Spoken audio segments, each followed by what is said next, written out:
pencerelerden yanıp türkülerle yollara bakar. İncecik yüzünler akşamüstü, çizgi çizgi, nokta nokta bir efkar.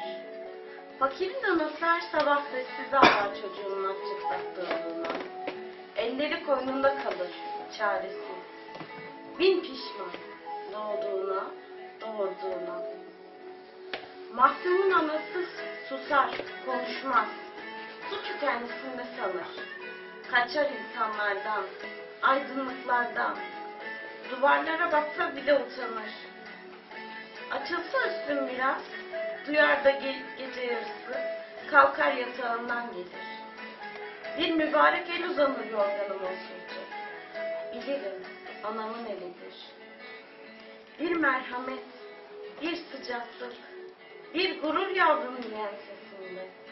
Ve günde 5 vakit nabzı vurur, beyaz tülbentinde, seccadesinde.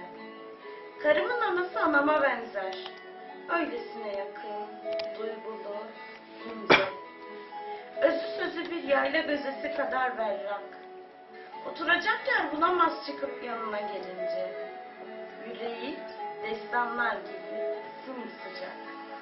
Ve alnım açıksa, başım dikse, dirliğimiz varsa, mutluysam, yüzüme gülüyorsa böyle bu şehir, bir beyaz zambak gibi pırıl pırılsa yavrum ve yavrumsa sevdiren bana her şeyi bir bir, bu mutluluk, bu düzen, bu bitmeyen aydınlık, anasının yüzü